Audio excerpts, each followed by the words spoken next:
তো চলো দেখা হচ্ছে ডাইরেক্ট নেক্সট স্পটে গিয়ে, ততক্ষণ আইসক্রিম খাওয়াই।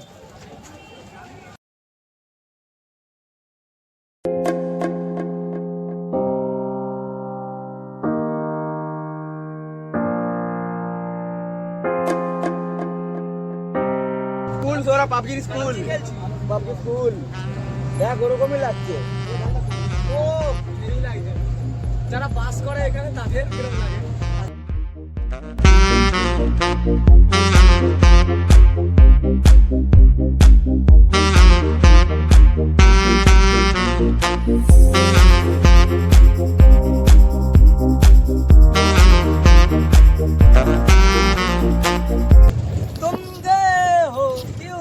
গলায় ঢুকে দিস না। রাত বাকি এদিক দেখ পাবজির ওই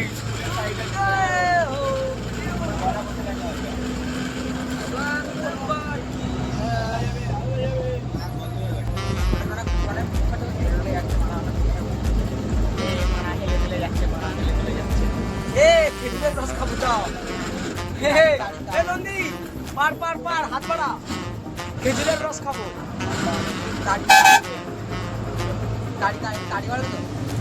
বন্ধুরা আমাদের লাস্ট লোকেশন মুখোশ গ্রাম। এখানে বিভিন্ন ধরনের মুখোশ আছে, দেখো এখানে আমাদের লাস্ট ট্যুর হবে। এখান থেকে ঘুরে আমরা বাড়ি। আর এটা কিনেছি, তোমাদেরকে তো দেখিয়েছি। এখানে দেখো কত সুন্দর সুন্দর মুখোশ, মানে আর কি মুখ তৈরি করেছে শুধু। এখানে মুখোশের কারবার। চলো ঘুরে আসি মুখোশ গ্রাম থেকে। মুখোশের বাজার, সব মুখোশের বাজার, মুখোশ আর মুখোশ। কোন জায়গাটা কে কে গেছো আর কেমন ফিলিংস পেলে, কেমন এক্সপ্লোর কমেন্টে বলো। এখানে আমাদের আজকে লাস্ট ঘোরা, তারপর আবার যেখানে ছিলাম সেখানেই চলে যাব। খুব সুন্দর একটা জায়গা, খুব ভালো লাগলো এসে। আসলে আমি ঘুরতে আসতে চাইছিলাম না, আমি স্যারকে বললাম যে স্যার যদি পাহাড় এলাকা জঙ্গল এলাকা হয় তাহলে স্যার আমি যাব। আমি স্যারকে আগের বছরই বলেছিলাম, প্রত্যেক বছরই চলে যাওয়া হয় আমাদের এই 31 ডিসেম্বর। তো এই বছর আমি ফার্স্ট আসলাম, বলবো খুব ভালো লাগছে ঘুরতে এসে। শুনেছি ঘুরতে ফিরতে বেরোলে মুড অনেক ফ্রেশ হয়ে যায়, মাইন্ড অনেক ভালো হয়ে যায়, সেসব ভেবেও চলে আসলাম। কার ছেড়ে দিয়েছিল ঘুরতে ভালো লাগে কমেন্ট করো। আর তোমরা যদি চাও তো এই জায়গায় ঘুরতে আসতে পারো, খুব সুন্দর জায়গা। 3টে জায়গায় খুব সুন্দর লাগলো। সব থেকে ভালো লাগলো হচ্ছে মার্বেল লেকটা, দেখে শান্তি সুখ। আর মজা হলো সব থেকে বেশি ওই ঝর্ণাটার ওখানে, কি নাম দেয় ঝর্ণাটার, এই ঝর্ণাটার কি নাম ছিল জায়গাটা? ওয়াটারফল তো বুঝলাম, কোনো একটা লেক ছিল না, ওয়াটারফল কি ওয়াটারফল ছিল বেশ জানি না। ওই মার্বেল লেক থেকে কিছুটা দূরে, 5-10 কিলোমিটার দূরে হবে। আর এইটা হচ্ছে মুখোশ গ্রাম। এখানে আসতে আমাদের মিনিমাম আধ ঘন্টা লেগেছে না? এখানে আসতে মিনিমাম আমাদের আধ ঘন্টা লেগেছে। 10-15 কিলোমিটার তো হবেই, বাসে করে এসছি। পাহাড়ের উপর থেকে এসছি, ওই লেক ফেক পার করে, লেক মার্বেল লেক, ওই ঝর্ণা সব পার করে আমরা এসছি। আমরা এই পাহাড়, হ্যাঁ ওই দেখো পাহাড়টা, উফ এখান থেকে যা লাগছে, ঝাপসা ঝাপসা দেখা যাচ্ছে গাইস, ঝাপসা ঝাপসা দেখা যাচ্ছে, বেশি ভালো দেখা যাচ্ছে না। তো চলো পরে দেখা হচ্ছে। আর গাইস কি বলবো, আসার সময় এত বিচ্ছিরি জাম হয়েছিল যে কোনো ভিডিও করতে পারিনি। আর মজে গেছিলাম, আর এত বিচ্ছিরি ঘুম পাচ্ছিল যে কোনো ভিডিও করতে পারিনি করতে। তো এখন এসে খেয়ে দিয়ে উঠলাম। এখন বাজে 5:30 বাজে। এখন খেয়ে দিয়ে উঠলাম। আমরা এখন এই জায়গায় হয়েছি, এখানে আসি আমরা এখন। এখানে আমাদের খাওয়া দাওয়া হলো, এদিকে এরকম লোকেশনটা। আর তোমাদের যে আমি ভিডিওটা করে দেখাবো যে ব্যাপারটা কি হচ্ছে না হচ্ছে, সময়ই পাইনি, শরীরটা এত ক্লান্ত হয়ে গেছে। এসে ডাইরেক্ট খেয়ে নিলাম, বিচ্ছিরি খিদে পেয়েছিল, সেই সকালবেলায় খেয়ে বেরিয়েছিলাম লুচি তরকারি, তাই আর কিছু না।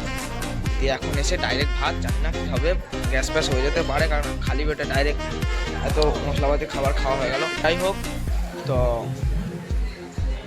তারপরে বাসে উঠে আশা করি দেখা হবে তোমাদের সাথে।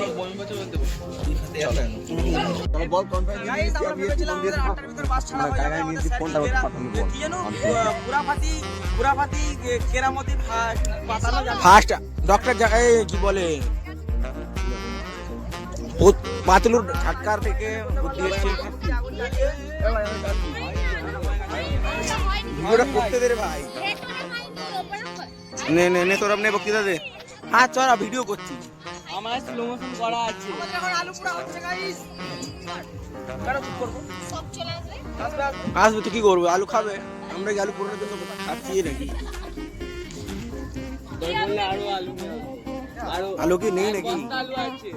এক বস্তা টিকার দেंगे। আগুন ফাগুন চালিয়ে নন্দী দিদি নন্দী ধরে নিয়েছে। আগুন জ্বালিয়ে মুখ ফুক যেমন লাল হয়ে গেল, সাদা হয়ে গেল, ফর্সা হয়ে গেল যে আগুন। যে আমি বলো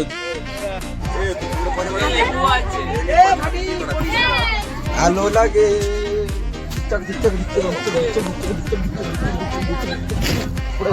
চল পালায়ে যাই। তোমরা দেখতে পাচ্ছ গাইস সব গুছিয়ে ফেলবে। খাবার হলে নিয়ে আয়, না শুধু নুন ছাড়া খেতে পারবি না। তাড়াতাড়ি আলুটা ছাড়া। জল জল দিতে, জল জল দিতে। চায়ে জল দিলে দিবি, সামনেতেই জল দিলা দিবি। আরে ঠিক আছে, জল দিয়ে চা খেতাম, জল দিয়ে দিবা সেই লাগছিল। আমি পারবো না, এই কাঁচা টমেটো, কাঁচা পেঁয়াজ, কাঁচা সবকিছু এত খাটনি সব জ্বালে ভালো করে একটু পুরো পড়ে ছেড়ে দাও। এর নাম দিয়ে জোর করিস না, লাস্টে রেগে যাবে। দাঁড়া ভাই। কি করছো তো তুমি? সংকেত নিয়ে নে।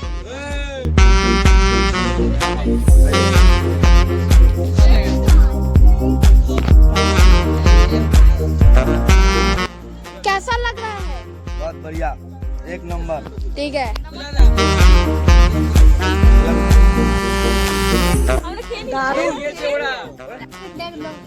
সবাই চেটেপুটা ফিনিশ করে দিয়েছে। আলু কা ভর্তা, এই দেখো খাইতান্ন গুলো। আলু চোখা, ও চোখা পোকা বুঝি না।